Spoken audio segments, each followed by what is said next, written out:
గౌరవనీయులు శ్రీ సోమిరెడ్డి చంద్రమోహన్ రెడ్డి గారు. ధన్యవాదాలు అధ్యక్ష. అధ్యక్ష, వ్యవసాయ అనుబంధ రంగాలకి 53,000 కోట్లు బడ్జెట్ ప్రతిపాదనలు మంత్రులు, గౌరవ మంత్రులు ప్రతిపాదించారు అధ్యక్ష. ఏంటంటే మనకి అన్నిటికంటే ముఖ్యమైనది అగ్రికల్చర్ అండ్ ఇరిగేషన్, వ్యవసాయ శాఖ, నీటిపారుదల శాఖ. లాస్ట్ గవర్నమెంట్లో ఈ రెండు శాఖల్ని మూసేశారు అధ్యక్ష. లిటరల్గా వ్యవసాయ శాఖ మూతపడింది అధ్యక్ష. ఎందుకంటే నేను కూడా 17 to 19 2 years అగ్రికల్చర్ మినిస్టర్గా పనిచేశాను. ఎంత లాస్ట్ టైం ముఖ్యమంత్రికి ఎంత నిర్లక్ష్యం అంటే, రైతు అంటే లెక్కలేనితనం అంటే, ఒక్కటి కాదు ఆయన ఆపేసిన స్కీమ్స్. ప్రతి స్కీము అంటే మెకనైజేషన్ అవసరం లేదు. ఆ కడప ఆ ప్రాంతంలో మైక్రో ఇరిగేషన్ అత్యంత ముఖ్యం. మైక్రో ఇరిగేషన్ వాళ్ళకి నీళ్లు తక్కువ, హార్టికల్చర్ ఎక్కువ. తక్కువ నీళ్లతో పంట పండించుకునే దానికి మైక్రో ఇరిగేషన్ ఉపయోగపడుద్ది. హార్టికల్చర్కి అత్యవసరం. అధ్యక్ష, 19వ సంవత్సరం అంటే మన గవర్నమెంట్ కంటిన్యూ చేస్తుంది కాబట్టి మనకి 17-18 ఇండియాలో ఫస్ట్ వచ్చాం మైక్రో ఇరిగేషన్. అండ్ క్లోజ్ చేస్తే 2021-22 క్లోజ్ చేస్తే ఆ పులివెందులకు సంబంధించిన రైతులు వచ్చారు. అప్పుడు కన్నబాబు మంత్రి గారి దగ్గరికి వెళ్ళారు. వెళ్ళి ఇదేందయ్యా తెలుగుదేశం గవర్నమెంట్లో అన్లిమిటెడ్గా, వైసీపీ లేదు, తెలుగుదేశం లేదు, ఏ రైతు ఆన్లైన్లో అప్లై చేసుకుంటే ఆఫీస్కి పోతే హార్టికల్చర్ మైక్రో ఇరిగేషన్ అన్లిమిటెడ్గా ఇచ్చారు. 90% సబ్సిడీ, 10% కడితే చాలు. మీరు వచ్చేసి ఆపేశారు. జగన్మోహన్ రెడ్డి ముఖ్యమంత్రి అయినాడు, మావాడు అనుకుంటే కొమ్మ ముంచేసాడు అని అంటే నేను పోయి మాట్లాడతానని కన్నబాబు ఆనాటి సీఎం తిరిగిపోవడం జరిగింది. పోయి ఇట్లా micro irrigation, mechanisation, micro nutrients ఇవన్నీ గత ప్రభుత్వం ఇచ్చింది, మనం ఆపేసామని చాలా అండ్రెస్ట్తో వచ్చారు నా దగ్గరికి సార్ అని చెప్పేసి పోతే ఆనాటి సీఎం చెప్పింది ఏంటంటే, ఇవన్నీ నీకు అనవసరం. ఆ నవరంధ్రాలు నవరంధ్రాలు నేను రంధ్రాలు అనుకున్నా, అంతవరకు చూసుకో, it's none of your business అని చెప్పి మంత్రిని వెనక్కి పంపించిన సందర్భం. అక్కడ పోయించిన ఒకరో ఇద్దరు, నేను కూడా కడప ఇన్ఛార్జ్ మినిస్టర్గా పనిచేశాను అధ్యక్ష 2 years, చెప్పిన సందర్భం అధ్యక్ష. ఇప్పుడు ఫర్ ఎగ్జాంపుల్ నెల్లూరు జిల్లా మైక్రో ఇరిగేషన్ అనుకోండి, మాకు చాలా తక్కువ. ఎందుకంటే మాది డెల్టా ఏరియా, సోమశిల, కండలేరు 2 రిజర్వాయర్లు, ఉమ్మడి 2 జిల్లాలు, ఉమ్మడి రాష్ట్రాలు కలిపితే 146 టీఎంసీలు ఉండే 2 రిజర్వాయర్లు ఏ జిల్లాకు లేవు. మాకుండే అంత డెల్టా ప్యాడీ కల్చర్. అయినా కూడా మైక్రో ఇరిగేషన్ ఆ 5 yearsలో 91 కోట్లు ఖర్చు పెట్టాం అధ్యక్ష. ఆయన వచ్చి అతి కష్టం మీద 40 పెట్టాడు అధ్యక్ష. మనం ఇప్పుడు ఈ 2 సంవత్సరాల్లో 42 కోట్లు ఖర్చు పెట్టాం అధ్యక్ష. అంటే రాయలసీమ ఎంత ఉంటుందో అర్థం చేసుకోవచ్చు. ఆ విధంగా నిర్లక్ష్యం. లాస్ట్లో ఈయన ఆనాడు ముఖ్యమంత్రి కడప జిల్లాకు పోతే రైతులందరూ వచ్చి తిరగబడితే మళ్ళీ లాస్ట్లో 2 years మైక్రో ఇరిగేషన్ స్టార్ట్ చేసిన పరిస్థితి అని అంటాను. నేను ఎందుకు అంటున్నానంటే, అసలు వ్యవసాయ శాఖ లిటరల్గా మూతపడింది అధ్యక్ష.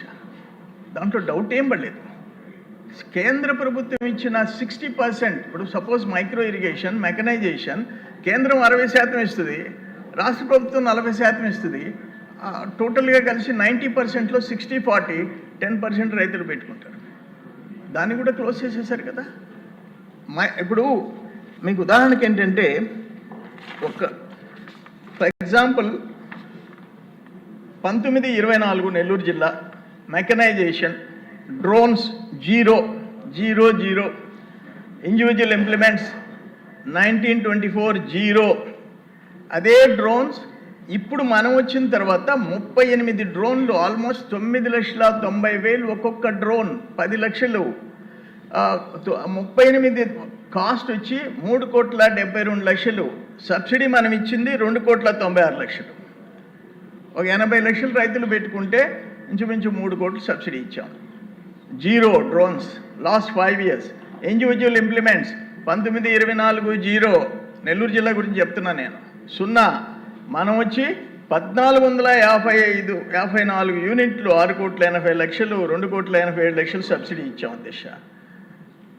సాయిల్ హెల్త్ కార్డ్స్ 1924 0 మనం వచ్చి ఇప్పుడు వచ్చి 31,231 శాంపిల్స్ 38 లక్షల కాస్ట్ ఫ్రీగా ఇచ్చాం. ఫ్రీగా 17,950 కేజీల జింకు రైతులకు ఉచితంగా ఇచ్చాం అధ్యక్ష. నేను 17లో అగ్రికల్చర్ మినిస్టర్ అయినప్పుడు ఈ సాయిల్ హెల్త్ కార్డ్స్ డెఫిషియన్సీస్ ఉంటే ఆ కార్డులో 50% రైతు 50% గవర్నమెంట్స్ అధ్యక్ష. ముఖ్యమంత్రి గారు సమీక్షలో ఈల్డ్ పెరగాలంటే, ప్రొడక్షన్ పెరగాలంటే, రైతుకి ఆదాయం రావాలంటే ఆ 50% కూడా పెట్టని రైతులు చాలామంది ఉంటారని చెప్పేసి మా డిస్కషన్లో వస్తే 100% జింక్, బోరాన్, జిప్సమ్ 100% ఫ్రీ చేసిన నాయకుడు చంద్రబాబు నాయుడు గారు అని చెప్పేసి నేను మనవి చేస్తున్నాను అధ్యక్ష.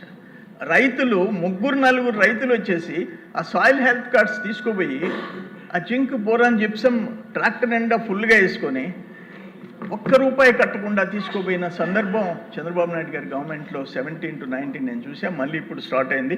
మళ్ళీ ఇప్పుడు కూడా ఫ్రీగా ఇచ్చే పరిస్థితి వచ్చింది అధ్యక్ష. ఎన్టీ రామారావు గారు ఫస్ట్ ఆయన ముఖ్యమంత్రి కాగానే ఆయన స్టార్ట్ చేసింది ఏంటంటే ₹50 అంతకుముందు మీటర్లు ఉండేది. ₹50 హార్స్ పవర్కి ₹50 18 గంటల current plus single window system, వడ్డీ రాయితీ. మనం వచ్చాం అన్నదాత సుఖీభవ 6,000 కేంద్రం ఇస్తే 7,500 గత ప్రభుత్వం ఇచ్చింది. మనం ఇప్పుడు 14,000 కలిపి ₹20,000 రైతుకి ఇచ్చేదానికి సిద్ధపడ్డాం. మైక్రో ఇరిగేషన్ టోటల్గా క్లోజ్ చేసింది, మళ్ళీ రివైవ్ చేసాం. యాంత్రీకరణ మళ్ళీ అంటే పట్టలు టోటల్ ట్రాక్టర్లు, హార్వెస్టర్స్, రోటివేటర్లు, కల్టివేటర్లు మెకనైజేషన్లో మనం ఇచ్చాం. సెంట్రల్ గవర్నమెంట్ సబ్సిడీ వాడుకున్నాం. వాళ్ళందరూ 5 years క్లోజ్ చేశారు. మళ్ళీ ఇప్పుడు రివైవ్ చేసే పరిస్థితి వచ్చింది అధ్యక్ష. ఇప్పుడు ఈ ప్రకృతి వ్యవసాయం సోదరుడు చెప్పాడు, 0 బడ్జెట్ న్యాచురల్ ఫార్మింగ్. దాంట్లో కంట్రీలో ప్రత్యేక శ్రద్ధ తీసుకుంది ఎవరంటే చంద్రబాబు నాయుడు గారు. ఎందుకంటే ఈ కెమికల్ ఫెర్టిలైజర్స్ వాడకుండా ప్రకృతి వ్యవసాయం చేస్తే ప్రజల ఆరోగ్యం బాగుంటుంది, వాళ్ళకి ఆదాయం పెరుగుతుంది. ఆ విధంగా ఇటువంటి అన్నీ అంటే suppose soil health cards issue చేయటం, వాటికి డెఫిషియన్సీస్ ఉన్న ఇవన్నీ ఫ్రీగా డిస్ట్రిబ్యూట్ చేయటం, ఇటువంటి ఆలోచనలు చేసిన నాయకుడు చంద్రబాబు నాయుడు గారు అని చెప్పేసి నేను మనవి చేస్తున్నాం. మైక్రో ఇరిగేషన్లో కూడా SC STలు ఆ 10% కూడా కట్టకుండా మనం ఫ్రీగా ఇచ్చేసేసాం. ఇవన్నీ ప్రోత్సాహకాలు చంద్రబాబు నాయుడు గారి టైంలో జరిగినాయి. మీకు ఒక మాట చెప్తాను. ఆయన కన్సర్న్ ఏంటంటే, నేను ఇన్ఛార్జ్ మినిస్టర్ కడపలో ఉండా, కడప నుంచి ఎయిర్పోర్ట్కి పోబోతుండా తిరుపతికి. మధ్యలో రాయచోటి, రైల్వే కోడూరు, రాజంపేట వీళ్ళు నాయకులు, రైతులు వచ్చి ఆ చీని చెట్లు అన్ని చెట్లు ఎండిపోతున్నాయి, హార్టికల్చరు వర్షాలు తగ్గినందువల్ల ఎయిర్పోర్ట్కి పోబోతుండా తిరుపతికి. మధ్యలో రాయచోటి, రైల్వే కోడూరు, రాజంపేట వీళ్ళు నాయకులు, రైతులు వచ్చి ఆ చీని చెట్లు అన్ని చెట్లు ఎండిపోతున్నాయి, హార్టికల్చరు వర్షాలు తగ్గినందువల్ల 300 అడుగుల లోపలికి వెళ్ళిపోయినాయి అంటే నన్ను మధ్యలో ఆ తోటల్లోకి తీసుకుపోయినారు. ఆ ట్యాంకర్తో తోలుతున్నారు. ఇప్పుడు ఏంది చెప్పండి అంటే, ఒక్కొక్క ట్యాంకర్ 500 అవుతుంది. 4-5 ట్యాంకర్లు ఒక్క తడి 2,000-2,500 అవుతుంది. నెలకి 4 తళ్ళు అని అంటే నేను అక్కడికక్కడ స్పాట్లో ట్యాంకర్కి 500కి 400 80% మేము గవర్నమెంట్ సబ్సిడీ ఇస్తాం, మీరు చెట్లు బతికించుకుంటారంటే 100%. మాకు 20 ఎకరాల్లో 5 ఎకరాలకే తోలుకుంటున్నాను సార్, 15 ఎకరాలు వదిలేసాను, మీరు కానీ ఈ 80% సబ్సిడీ ఇస్తే 20 ఎకరాలు బతికించుకుంటారని ఆ రైతు చెప్పడం జరిగింది.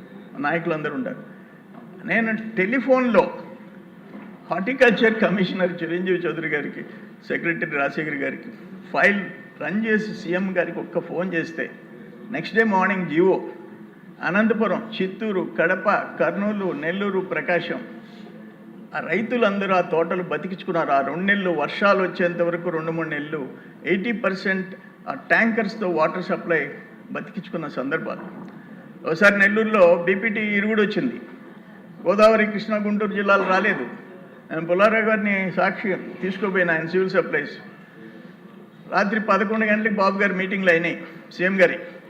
పోయిన తర్వాత చెప్పా, 1-2 క్వశ్చన్లు వేసాడు. అంటే బీపీటీ ఇన్ని జిల్లాలు వస్తే నీకు ఒక్కడికే సబ్సిడీ ఇవ్వాలన్నాడు. పుల్లారావు గారికి ఎక్కడ విరుగుడులు వేశారన్నాడు. లెక్కేసి క్వింటాల్కి 210 రూపాయలు ఇన్సెంటివ్ సీఎం గారు జీవో ఇప్పిస్తే, అంటే మాకు పుట్టికి 1740 రూపాయలు పుట్టికి అడిషనల్గా వచ్చే పరిస్థితి వస్తే టోటల్ మార్కెట్ పెరిగింది, రైతులు బయటపడ్డారు. అట్లా ఎప్పటికప్పుడు రైతుల కష్టాలు విని ఒక ముఖ్యమంత్రి నిర్ణయాలు తీసుకునే పరిస్థితి చంద్రబాబు నాయుడు గారి దగ్గర ఉంది. లాస్ట్ 5 years రైతులంటే అసలు లెక్కలేని తనం, నిర్లక్ష్యం, ఆత్మహత్యలు పెరిగిపోయే పరిస్థితి దురదృష్టకరం. అక్కడి నుంచి అన్ని కార్యక్రమాలు మనం చేసుకుంటూ వచ్చాం. ఇప్పుడు ధాన్యం సేకరణ కూడా చాలా బాగా జరిగింది. అయితే నేను నాదెళ్ల మనోహర్ గారిని రిక్వెస్ట్ చేశాను, అయ్యా మీరు గోదావరి, కృష్ణా, గుంటూరు జిల్లాల్లో టార్గెట్ పెడుతున్నారు, అక్కడ ఫస్ట్ క్రాపు, మా దగ్గరికి వచ్చేటప్పటికి మాది రబీ సీజన్ అయిపోతుంది. ఎందుకంటే మాకు మార్చ్, ఏప్రిల్లో హార్వెస్టింగ్, మాది డిఫరెంట్ సీజన్. మాకు 7,50,000 ఎకరాలు డెల్టా ఉంది. మాకు ఇంచుమించు 3 టన్నుల యావరేజ్ వస్తుంది అని అంటే, లేదు అన్న డెఫినెట్గా ఈ సంవత్సరం మీకు ఇబ్బంది లేకుండా మీరు సపరేట్ సీజన్ అయినా సరే ధాన్యం సేకరణ చేయిస్తామని చెప్పి చెప్పడం జరిగింది. మొన్న కూడా నేను అచ్చెన్నాయుడు గారికి మోంతా తుఫాన్ వచ్చింది. తుఫాన్ వస్తే మొత్తం నార్మల్ అన్నీ మునిగిపోయినాయి. నేను ఫోన్ చేశా విత్తనాలు కావాలని. 1 గంటలో జేడీ అగ్రికల్చర్ ఫోన్ చేసి, సార్ 80% సబ్సిడీతో విత్తనాలు సరఫరా చేయమని గవర్నమెంట్ నుంచి ఇన్స్ట్రక్షన్స్ వచ్చినాయంటే ఆ రైతులందరికీ ఆ 80% సబ్సిడీతో విత్తనాలు ఇవ్వడం జరిగింది. నేనేమంటానంటే అల్టిమేట్గా డెల్టా ప్రాంతం, శ్రీనివాస్ గారు చెప్పినట్టు మాకు డెల్టా, మేమంతా డెల్టా రైతులమే. 5 ఎకరాలు, 10 ఎకరాలు, 2 ఎకరాలు ఏమొస్తుంది అక్కడ? ఎకరాకి 25-30 వేలు మిగిలేది కష్టం. 5 ఎకరాలు ఉంటే 1,50,000, అంటే నెలకు 10-12 వేలు రైతు కుటుంబం. అటువంటి పరిస్థితి. అదే హార్టికల్చర్లో మెట్ట ప్రాంతాల్లో ఈడ 50 లక్షలు, 20 లక్షలు, 30 లక్షలు ఎకరా ఉంటే 5 లక్షలు, 10 లక్షలు ఉండే దగ్గర పండ్ల తోటలు, ఆకుకూరలు పెంచుకుంటే వాళ్ళకి 1 లక్ష నుంచి 4 లక్షలు, 3 లక్షలు బత్తాయి తోటలు వీటిల్లో మిగిలే పరిస్థితి వస్తుంది. అందుకని ప్రకృతి వ్యవసాయం సైడు ప్లస్ హార్టికల్చర్ వైపు ఎట్ట రైతుల్ని డైవర్ట్ చేయాలనేది ప్రత్యేకంగా ప్రభుత్వం శ్రద్ధ తీసుకోవాలని మీ ద్వారా కోరుకుంటూ, మంచి బడ్జెట్, మంచి ప్రపోజల్ పెట్టారు, అన్ని స్కీమ్స్ రివైవ్ చేశారు. లాస్ట్ 5 years 2 శాఖల్ని మూసేసిన దాన్ని మళ్ళీ బతికిచ్చినారు అని చెప్పేసి తెలియజేసుకుంటూ సెలవు తీసుకున్నాను అధ్యక్ష.